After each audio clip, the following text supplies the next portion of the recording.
Assam government exam preparation চেনেলটোত আপোনালোকক সকলোকে স্বাগতম জনাইছোঁ। আজি আমি চাম এনচিয়েণ্ট হিষ্ট্ৰীৰ বিষয়ে। এনচিয়েণ্ট হিষ্ট্ৰী বুলি ক'লে বিশেষকৈ আমি তিনিটা বংশৰ বিষয়ে পঢ়িব লাগিব। তাৰ ফাৰ্ষ্ট বংশটো হৈছে বৰ্মন বংশ, আৰু দ্বিতীয়টো হৈছে হালষ্টম বংশ, আৰু তৃতীয়টো হৈছে পাল বংশ। এতিয়া আমি চাম বৰ্মন বংশ। বৰ্মন বংশৰ সকলোবিলাক ৰজাৰ নাম ইয়াতে দিয়া হৈছে। প্ৰথমজন হৈছে পুষ্য বৰ্মন, যোনজনে বৰ্মন বংশ প্ৰতিষ্ঠা কৰিছিলে। দ্বিতীয়জন হৈছে সমুদ্ৰ বৰ্মন, বল বৰ্মন, কল্যাণ বৰ্মন, গণপতি বৰ্মন, মহেন্দ্ৰ বৰ্মন, নাৰায়ণ বৰ্মন, বুটি বৰ্মন, চন্দ্ৰমুখ বৰ্মন, স্থিতি বৰ্মন, সুস্থিতি বৰ্মন আৰু সুপ্ৰতিষ্ঠিত বৰ্মন, আৰু শেষৰজন বৰ্মন বংশৰ ৰজাটো হৈছে ভাস্কৰ বৰ্মন। কিন্তু আমাৰ এই সকলোবিলাক ৰজাৰ বিষয়ে প্ৰয়োজন নহয়। আমি সেইবিলাক ৰজাৰ বিষয়ে পঢ়িম যিবিলাক ৰজাৰ বিষয়ে আমি এক্সামত পাওঁ। আমি দুটা পইণ্টহে আমি সকলোবিলাক আলোচনা কৰিম, কাৰণ সকলোবিলাক পঢ়ি লাভ নাই যিহেতু আমাৰ এক্সামত নাহে। বৰ্মন বংশ বুলি ক'লে আমাৰ 350-ৰ পৰা 650 খ্ৰীষ্টাব্দলৈকে ধৰা হয়। আৰু এই বৰ্মনসকল ক'ত শাসন কৰিছিলে? এই বৰ্মনসকল শাসন কৰিছিলে কামৰূপত, আৰু ৰাজধানী কি আছিলে? প্ৰাগজ্যোতিষপুৰ। আৰু তেওঁলোকে লিপি ব্যৱহাৰ কৰিছিলে সংস্কৃত আৰু কামৰূপী প্ৰকৃত। আৰু বৰ্মন বংশৰ বিষয়ে আমি ক'ত পাওঁ? আমি বৰ্মন বংশৰ বিষয়ে পাওঁ এলাহাবাদ স্তম্ভৰ শিলালিপিত। আৰু যি সমুদ্ৰগুপ্তৰ দৰবাৰৰ কবি, যিবিলাক সমুদ্ৰগুপ্তৰ দৰবাৰত আছিল, যিজন কবি হৰিসেনা নামৰ কবিজনে কামৰূপ আৰু দবখাৰ বিষয়ে তাত উল্লেখ কৰিছিল। আৰু সেইখন আমি শিলালিপিতে আমি যোনটো এলাহাবাদ শিলালিপিত আমি বৰ্মন বংশৰ বিষয়ে আমি পাওঁ। আৰু এখন আছে যোনটো ভাস্কৰ বৰ্মনে জাৰি কৰিছিলে ডুবি আৰু নিধানপুৰ। এই ডুবি আৰু নিধানপুৰ যি তামৰ শিলালিপি, সেই তামৰ শিলালিপিটো আমি বৰ্মন বংশৰ বিষয়ে আমি দেখিবলৈ পাওঁ। আৰু আছে হৰ্ষচৰিত, যিখন হৰ্ষচৰিত যিটো বাণভট্টই যিখন হৰ্ষচৰিত ৰচনা কৰিছিলে, এই হৰ্ষচৰিতটো আমি বৰ্মন বংশৰ বিষয়ে আমি পাওঁ। আৰু এইবিলাক তথ্যৰ পৰা আমি গম পাওঁ যে বৰ্মন বংশ 350 খ্ৰীষ্টাব্দৰ পৰা 650 খ্ৰীষ্টাব্দলৈকে ৰাজত্ব কৰিছিল। এতিয়া আমি চাম বৰ্মন বংশৰ প্ৰথমজন ৰজা, আৰু সেইজন হৈছে পুষ্য বৰ্মন, আৰু তেখেতৰ ৰাজত্বকাল হৈছে 350-ৰ পৰা 380 খ্ৰীষ্টাব্দলৈ বুলি ধৰা হয়। আৰু এয়ে হৈছে বৰ্মন বংশৰ প্ৰথমজন ৰজা। আৰু পুষ্য বৰ্মন আছিলে সমুদ্ৰগুপ্তৰ সমসাময়িক ৰজা আছিলে আমাৰ পুষ্য বৰ্মন। আৰু তেখেতৰ উপাধি দিয়া হৈছিলে মহাৰাজ ধীৰাজ হিচাপে। আৰু এই যে উপাধি দিছিলে মহাৰাজ ধীৰাজ, আমি সেই বিষয়ে পাওঁ ডুবি শিলালিপিত, যি ভাস্কৰ বৰ্মনৰ দ্বাৰা জাৰি কৰা হৈছিল ডুবি শিলালিপি। সেই শিলালিপিত আমি পাওঁ যে পুষ্য বৰ্মনক মহাধীৰাজ হিচাপে উপাধি দিছিলে। আৰু তেখেতৰ পুত্ৰ আছিলে সমুদ্ৰ বৰ্মন আৰু বোৱাৰী আছিলে দত্তদেৱী। আৰু সমুদ্ৰগুপ্ত আৰু তেওঁৰ পত্নী নামৰ সৈতে একেই নাম ৰাখিছিল, কাৰণ আগতে ভবা হৈছিল যে যিটো বৰ্মন বংশ সেয়া গুপ্ত বংশৰ অধীনত আছিল বুলি ধৰা হৈছিল। গতিকে তেখেতৰ পুত্ৰৰ নাম সমুদ্ৰ বৰ্মন বা সমুদ্ৰগুপ্তৰ নামৰ সৈতে একে ৰখা হৈছিল বুলি ধৰা হয়। এতিয়া আমি চাম বল বৰ্মনৰ বিষয়ে। আৰু বল বৰ্মনৰ ৰাজত্বকাল 405 চনৰ পৰা 420 খ্ৰীষ্টাব্দলৈকে বুলি ধৰা হয়। আৰু বল বৰ্মন হৈছে তৃতীয়জন ৰজা।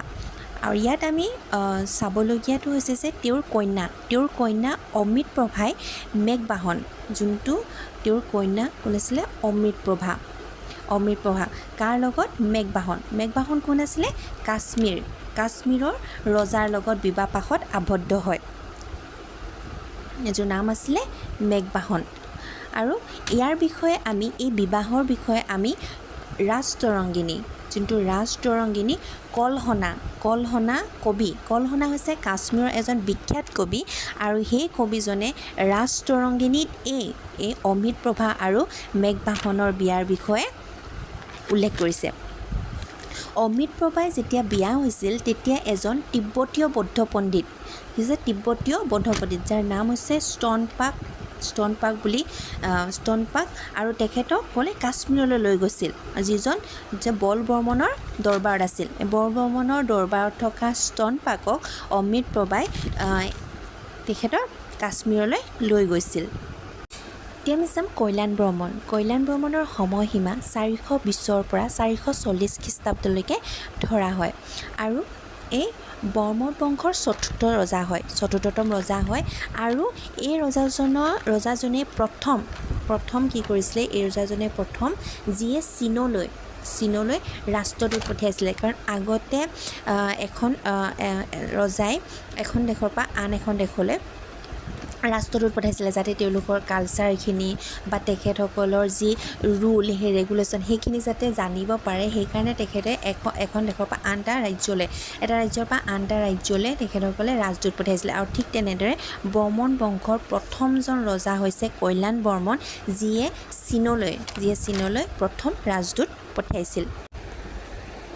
এতিয়া আমি চাম মহেন্দ্ৰ বৰ্মনৰ বিষয়ে। মহেন্দ্ৰ বৰ্মন হৈছে ষষ্ঠ ৰজা মানে আমাৰ বৰ্মন বংশৰ 6 নম্বৰ ৰজাজনে হৈছে মহেন্দ্ৰ বৰ্মন। আৰু মহেন্দ্ৰ বৰ্মনৰ ৰাজত্বকাল 450 পৰা 485 খ্ৰীষ্টাব্দলৈ বুলি ধৰা হয়। আৰু এইজনেই হৈছে কামৰূপৰ প্ৰথমজন ৰজা, যিয়ে দুবাৰকৈ অশ্বমেধ যজ্ঞ পাতিছিল। আৰু তেখেতে গুপ্ত সাম্ৰাজ্যৰ পৰা দক্ষিণ পূব বংগ জয় কৰিছিল। আৰু এই দক্ষিণ পূব বংগ জয় কৰা মহেন্দ্ৰ বৰ্মন হৈছে প্ৰথম কামৰূপ ৰজা। গতিকে আমি মহেন্দ্ৰ বৰ্মনৰ এইখিনি কথা মনত ৰাখিব লাগিব।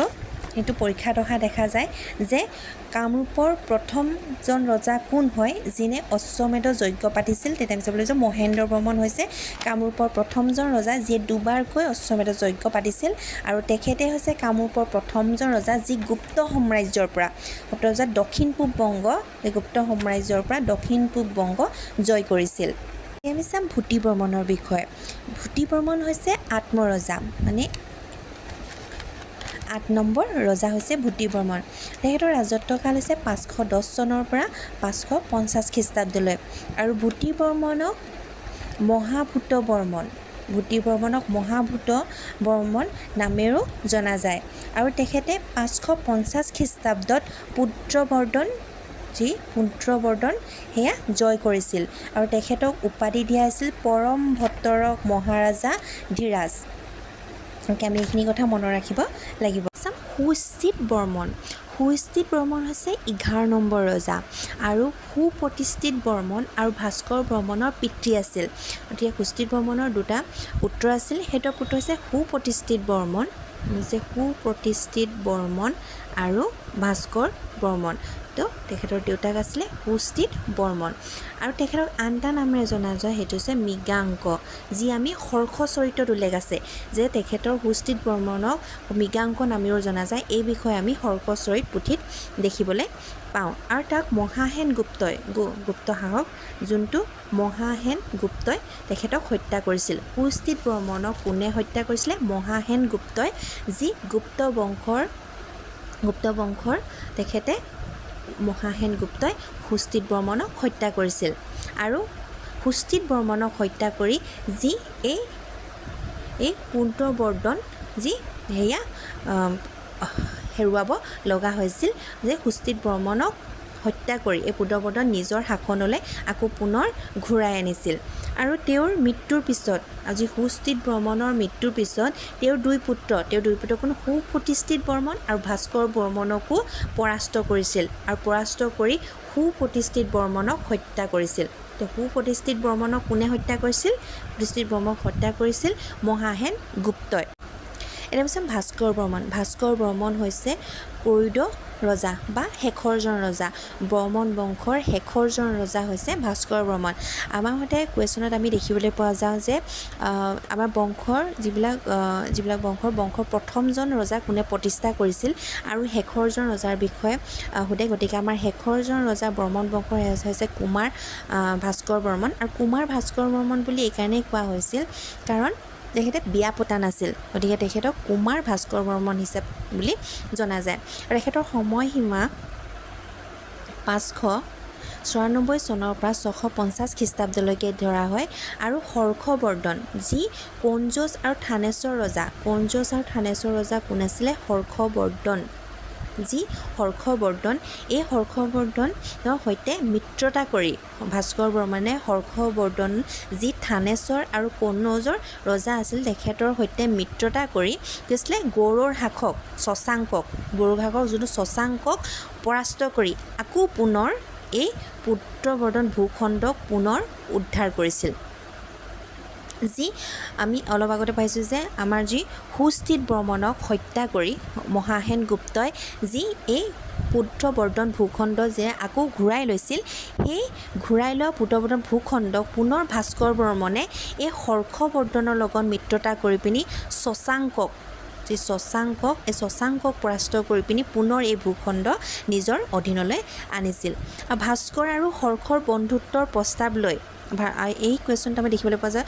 যে ভাস্কৰ আৰু হৰ্ষৰ বন্ধুত্বৰ প্ৰস্তাৱ লৈ কোনজন ৰাষ্ট্ৰদূত গৈছিল তো আমি বোলা শংখবেগ আৰু এই প্ৰস্তাৱ লৈ কোনে গৈছিলে কোনজন ৰাষ্ট্ৰদূত গৈছিলে এজন হৈছে শংখবেগ আৰু শংখবৰ্ধনৰ দৰবাৰলৈ এই শংখবেগক কোনে পঠিয়াইছিলে ভাস্কৰ বৰ্মনে পঠিয়াইছিলে তাৰপিছত হৈছে শংখবেগ এই শংখবেগ কামৰূপৰ পৰা বহুতো বিশেষ উপহাৰ কঢ়িয়াই লৈ গৈছিল তাৰ ভিতৰত এটা হৈছে আভোক নামৰ এটা ছাতি মানে ভাস্কৰ বৰ্মনে যিহেতু হৰ্ষবৰ্ধনৰ ৰাজদৰবাৰলৈ বহুতো উপহাৰ লৈ গৈছিল তাৰ ভিতৰতে এটা বিশেষ উপহাৰ হৈছিলে সেইটো হৈছে আভোক নামৰ এটা ছাতি যিটো আভোক নামৰ এটা ছাতি আৰু তেওঁৰ সময়তে যিতে 643 চনত হিউৱেন-চাং যোন চীনা তীৰ্থযাত্ৰী এটা কামৰূপলৈ আহিছিল কাৰণ হিউৱেন-চাঙৰ দিনত মানে ভাস্কৰ বৰ্মনৰ দিনত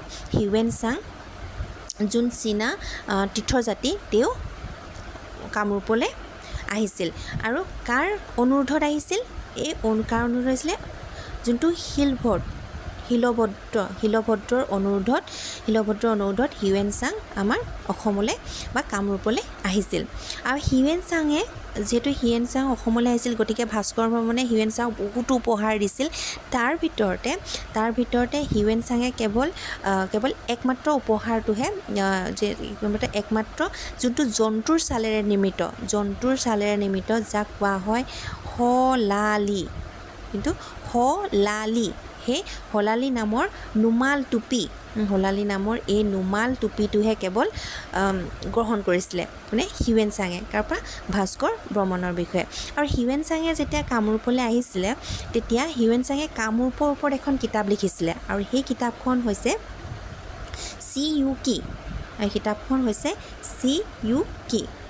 কিতাপখনৰ নামটো মনত ৰাখিব CUK আৰু এই CUK কিতাপখনতে কামৰূপৰ বিষয়ে কিছু তথ্য লিখি থৈ গৈছে মানে হিউৱেন-চাঙে আমি হিউৱেন-চাঙৰ কিতাপৰ পৰা যোনটো কিতাপ CUK যোনখন কিতাপ হিউৱেন-চাঙে লিখিছিল আমি সেই কিতাপৰ পৰা কিছুমান তথ্য পাওঁ তাত হিউৱেন-চাঙে লিখি থৈ গৈছে যে কামৰূপ দেশৰ পৰিধি তেতিয়া 10,000 লিট যিটো আগতে লিট বুলি কৈছিল যিটোক আমি ক'ব পাৰোঁ যে 1700 মাইল আৰু ৰাজধানী চহৰখনৰ দৈৰ্ঘ্য প্ৰায় 30 লিট বা 6 মাইল বুলি তেখেতে উল্লেখ কৰি গৈছে আৰু কামৰূপৰ মানুহে কঁঠাল আৰু নাৰিকল খেতি কৰে বুলি হিউৱেন-চাঙে লিখি থৈ গৈছে আৰু কামৰূপত বলি প্ৰথা আছিল সেইটোৰ বিষয়েও তেখেতে লিখি থৈ গৈছে আৰু মানুহৰ যিটো কামৰূপৰ মানুহৰ গা বৰণৰ বিষয়ে তেখেতে লিখি গৈছে যে গা বৰণটো হালধীয়া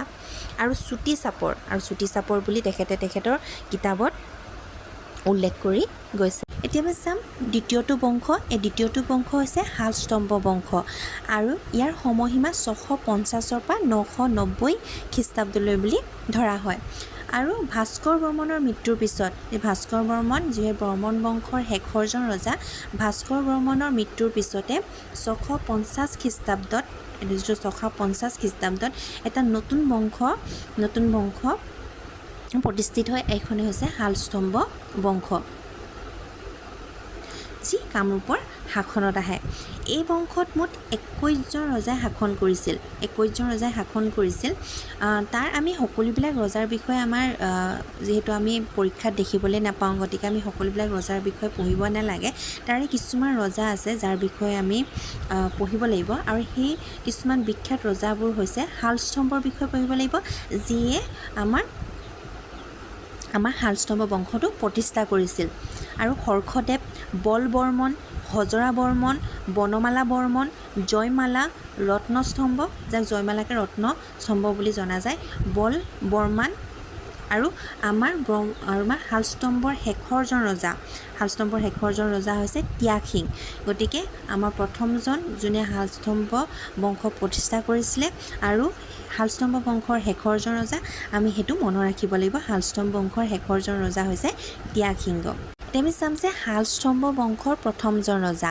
তো শালস্তম্ভ হৈছে শালস্তম্ভ বংশৰ প্ৰথমজন ৰজা বা প্ৰতিষ্ঠাপক আৰু তেখেতৰ সময়সীমা 650 খ্ৰীষ্টাব্দৰ পৰা 675 খ্ৰীষ্টাব্দলৈকে ধৰা হয় আৰু তেওঁ কামৰূপৰ ৰাজধানী যোনটো হাতেকেচুৰ বা হাৰুপেচৰ যিটো হাটাকেচৰ বা হাৰুপেচৰ যি বৰ্তমান তেজপুৰলৈ স্থানান্তৰিত কৰা হৈছে তেওঁৰ কামৰূপৰ ৰাজধানী আছিল হাটাকেচৰ বা হাৰুপেচৰ যি বৰ্তমান তেজপুৰ হৈছে আৰু শালস্তম্ভ বংশৰ প্ৰধান দেৱতা তেওঁলোকে শতকা বা হেতুক শুলিন তেখেতক তেওঁলোকে দেৱতা হিচাপে পূজিছিল আৰু তেওঁৰ পুত্ৰৰ নাম আছিলে বিগ্ৰহস্তম্ভ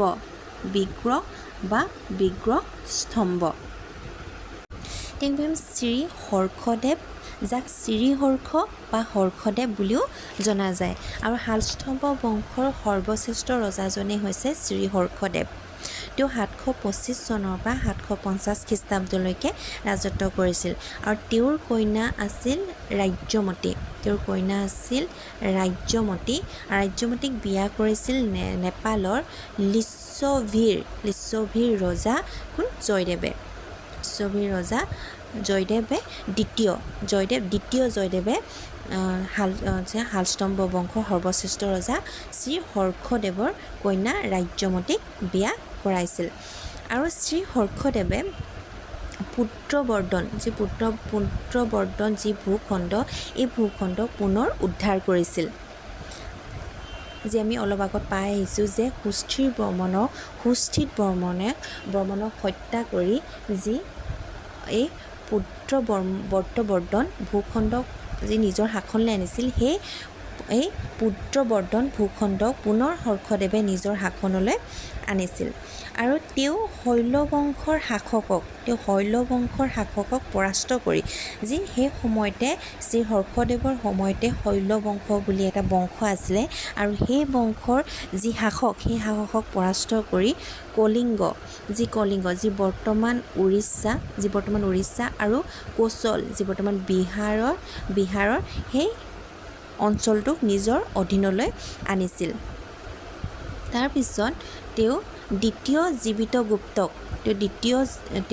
জীৱিত গুপ্তক পৰাস্ত কৰি মগধৰ অংশ নিজৰ অধীনলৈ আনিছিল আৰু তেওঁ মাদ্ৰাছৰ কিছু অংশকো নিজৰ ৰাজ্যত সংযোজন কৰিছিল গতিকে তেখেতক শালস্তম্ভ বংশৰ শ্ৰেষ্ঠতম ৰজা বুলি কোৱা হয় কাৰণ তেখেতে বহুতকেইখন ৰাজ্য নিজৰ অধীনলৈ আনিছিল তেখেতৰ ৰাজত্বৰ সময়ত আৰু তেওঁ চালুক্য ৰাজৰ দ্বিতীয় কীৰ্তিবৰ্মনৰ হাতত তেখেত পৰাস্ত হৈছিল আৰু 750 খ্ৰীষ্টাব্দত কনৌজৰ ৰজা যশু বৰ্মনে তেখেতক হত্যা কৰিছিল তো আমাৰ শ্ৰী হৰ্ষদেৱক হত্যা কোনে কৰিছিল কনৌজৰ ৰজা যশু বৰ্মনে তেওঁক হত্যা কৰিছিল কিমান চনত 750 খ্ৰীষ্টাব্দত এতিয়া হৈছে হজৰ বৰ্মনৰ সময়সীমা 814 চনৰ পৰা 835 খ্ৰীষ্টাব্দলৈ আৰু তেওঁ তেজপুৰ শিলালিপি আৰু সয়ুনশাল ত্ৰামলিপি জাৰি কৰিছিল তেওঁ দুখন শিলালিপি জাৰি কৰিছিল সেই দুখন শিলালিপি হৈছে এখন হৈছে তেজপুৰ শিলালিপি আৰু এটা হৈছে সয়ুনশাল ত্ৰামলিপি আৰু তেখেতক মহাৰাজাধিৰাজ পৰমেশ্বৰ পৰম ভট্টাৰক উপাধি অৰ্জন কৰা কামৰূপৰ তেওঁ প্ৰথমজন ৰজা হৈছিল হজৰ বৰ্মন। হজৰ বৰ্মন হৈছে কামৰূপৰ প্ৰথমজন ৰজা যিয়ে মহাৰাজাধিৰাজ পৰমেশ্বৰ পৰম ভট্টাৰক উপাধি লাভ কৰিছিল আৰু তেওঁৰ এটি নৌসেনা আছিল। গতিকে হজৰ বৰ্মনে হৈছে প্ৰথমজন হৈছে শালস্তম্ভ বংশৰ ৰজা যিয়ে এই উপাধি লাভ কৰিছিল আৰু তেওঁৰ এটা নৌসেনাও আছিল। তাৰপিছত আমি পাম বনমালা বৰ্মাদেৱৰ বিষয়ে বেছি একো নাই। তেখেতৰ সময়সীমা 835 পৰা 865 খ্ৰীষ্টাব্দলৈকে ধৰা হয় আৰু তেখেতে এখন লিপি জাৰি কৰিছিল আৰু লিপিটো হৈছে পৰ্বতীয়া লিপি। গতিকে আমি এইটো বংশত শালস্তম্ভ বংশৰ আমি কিছুমান লিপিৰ বিষয়ে মনত ৰাখিব লাগিব, যেনেকৈ হজৰ বৰ্মনৰ জাৰি কৰা 2খন লিপি আৰু বনমালা বৰ্মাদেৱে জাৰি কৰা পৰ্বতীয়া লিপি। আমি দেখিছোঁ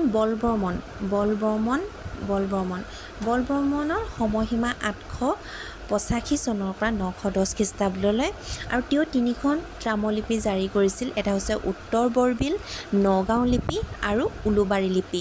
গতিকে আমি বলবৰ্মনৰ এই 3টা লিপি, এই 3খন যি ত্ৰামলিপি জাৰি কৰিছিলে এই ত্ৰামলিপিখিনি মনত ৰাখিব লাগিব, উত্তৰ বৰবিল, নগাঁও লিপি আৰু উলুবাৰী লিপি। আৰু সেই শালস্তম্ভ বংশৰ শেষৰজন ৰজা হৈছে ত্যাগসিং আৰু এয়াই শালস্তম্ভ বংশৰ শেষৰ ৰজা। গতিকে আমি মনত ৰাখিব যে শালস্তম্ভ বংশৰ শেষৰজন ৰজা কোন বুলি ক'লে আমি শালস্তম্ভ বংশৰ শেষৰজন ৰজা হৈছে ত্যাগসিং। এই হৈছে শালস্তম্ভ বংশৰ বিষয়ে এইখিনি মনত ৰাখিব লাগিব, যিখিনি আমাৰ সঘনে আমি পৰীক্ষাত অহা দেখিবলৈ পাওঁ। ইয়াৰ পিছৰটো বংশ আমি এতিয়া আলোচনা কৰিম। ইয়াৰ শেষৰটো বংশ হৈছে পাল বংশ। যিহেতু আমি এনচিয়েণ্ট হিষ্ট্ৰীত আমি 3টা বংশৰ বিষয়ে পঢ়িব লাগে। এটা প্ৰথমটো হৈছে বৰ্মন বংশ, দ্বিতীয়টো আমি পঢ়িলোঁ যি শালস্তম্ভ বংশ আৰু এতিয়া এই 3 নম্বৰ বংশটো হৈছে পাল বংশ। গতিকে পাল বংশৰ সময়সীমা 990 পৰা 1142 খ্ৰীষ্টাব্দলৈকে ধৰা হয় আৰু পাল বংশৰ ৰজাসকল হৈছে ব্ৰহ্মপাল, ৰত্নপাল, ইন্দ্ৰপাল, গোপাল, হৰ্ষপাল, ধৰ্মপাল আৰু শেষৰজন ৰজা হৈছে জয়পাল আৰু ব্ৰহ্মপাল হৈছে আমাৰ পাল বংশৰ প্ৰথমজন ৰজা বা পাল বংশৰ প্ৰতিষ্ঠাপক ব্ৰহ্মপাল আৰু 990 পৰা 1010 খ্ৰীষ্টাব্দলৈ 990 পৰা 1010 খ্ৰীষ্টাব্দলৈ ব্ৰহ্মপালৰ ৰাজত্বকাল বুলি ধৰা হয় আৰু পত্নী হৈছে কুলদেৱী আৰু পুত্ৰ হৈছে ৰত্নপাল। পত্নী হৈছে কুলদেৱী আৰু পুত্ৰ হৈছে ৰত্নপাল। এতিয়া আমি পঢ়িম ৰত্নপাল হৈছে ব্ৰহ্মপালৰ পুত্ৰ আৰু তেখেতৰ সময়সীমা 1010 পৰা 1040 খ্ৰীষ্টাব্দলৈকে ধৰা হয় আৰু ৰত্নপালক পাল বংশৰ সৰ্বশ্ৰেষ্ঠ ৰজা হিচাপে ধৰা হয় আৰু ৰত্নপালে 3খন লিপি জাৰি কৰিছে। 3খন লিপি হৈছে চুৰাতবাৰী, বৰগাঁও আৰু শুৱালকুছি। এই 3খন লিপি জাৰি কৰিছে ৰত্নপালে আৰু হাৰুপেশ্বৰৰ পৰা দুৰ্জয়া চহৰলৈ মানে প্ৰাগজ্যোতিষপুৰ ৰাজধানী স্থানান্তৰিত কোনে কৰিছিলে? প্ৰাগজ্যোতিষপুৰ ৰাজধানীটো হাৰুপেশ্বৰৰ পৰা দুৰ্জয়া চহৰলৈ স্থানান্তৰিত কৰিছিলে ৰত্নপালে আৰু পত্নী আছিলে দুলভা যি কুণ্ডিল নগৰৰ ৰাজকুমাৰী আছিল। এইটো ভুল হৈ আছে, ৰাজকুমাৰী হ'ব লাগিছিলে। কুণ্ডিলৰ ৰাজকুমাৰী হৈছে দুলভা আৰু এই দুলভাক বিয়া পাতিছিল ৰত্নপালে। তাৰপিছত আমি চাম ইন্দ্ৰপাল 10,040 চনৰ পৰা 10,065 খ্ৰীষ্টাব্দলৈকে ইন্দ্ৰপালৰ ৰাজত্বকাল। যিটো ৰত্নপালৰ নাতি আছিল ইন্দ্ৰপাল, গতিকে ৰত্নপালৰ পুত্ৰৰ মৃত্যু হোৱাৰ কাৰণে যোনটো ৰত্নপালৰ নাতিয়ে ইন্দ্ৰপালে ৰত্নপালৰ পিছত এই শাসনভাৰ গ্ৰহণ কৰিছিলে। তেখেতৰ দিনতো ইন্দ্ৰপালৰ দিনতো 2খন ত্ৰামলিপি জাৰি কৰিছিলে। এটা হৈছে গুৱাহাটী ত্ৰামলিপি আৰু আনটো হৈছে শুৱাকুছি ত্ৰামলিপি। পত্নী আছিলে ৰাজ্যদেৱী ৰাজকোটৰ ৰাজকুমাৰী। এয়াও ৰাজকুমাৰী হ'ব লাগিছিলে, ৰাজকুমাৰ হৈ আছে। গতিকে আপোনালোকে এয়া অলপমান মিলাই ল'ব। আছে পত্নী হৈছে ৰাজ্যদেৱী যি ৰাষ্ট্ৰকূটৰ ৰাজকুমাৰী আছিল। এতিয়া আমি পাৰিম গোপাল হৈছে ইন্দ্ৰপাল, যিটো আমি পাই আহিছোঁ ৰত্নপালৰ নাতি ইন্দ্ৰপালৰ পুত্ৰ হৈছে গোপাল। আৰু গোপালৰ সময়সীমা 1065 চনৰ পৰা 1085 খ্ৰীষ্টাব্দলৈকে ধৰা হয়। আৰু তেখেতে লিপি জাৰি কৰিছিল, সেই লিপিটো হৈছে গষ্টল লিপি। তো গষ্টল লিপি কোনে জাৰি কৰিছিল? গষ্টল লিপি জাৰি কৰিছিল গোপালে। এতিয়া আহিম ধৰ্মপাল। আৰু এই ধৰ্মপালৰ সময়সীমা 1095 পৰা 1920 চনলৈকে ধৰা হয়। আৰু এই ধৰ্মপালৰ দিনতে আমাৰ যিখন কালিকা পুৰাণ, আমি যোনটো প্ৰি হিষ্ট্ৰীত পাই আহিছোঁ, কালিকা পুৰাণ আৰু যোগিনী তন্ত্ৰ, যি প্ৰি হিষ্ট্ৰীৰ মেইন কিতাপ দুখন, যি কালিকা পুৰাণ আৰু যোগিনী তন্ত্ৰ, এই কালিকা পুৰাণখন এই ধৰ্মপালৰ দিনতে লিখিছিল। আৰু তেখেতৰ 3খন লিপি আছিলে। লিপি হৈছে খানামুখী লিপি, শুভাংগৰ পাতক লিপি আৰু পুষ্প ভদ্ৰা লিপি। এই 3খন লিপি ধৰ্মপালৰ দিনতে জাৰি হৈছিল। আৰু তেওঁ দুৰ্জয়াৰ পৰা কামৰূপ চহৰ উত্তৰ গুৱাহাটীলৈ কামৰূপৰ ৰাজধানী স্থানান্তৰ কৰিছিল।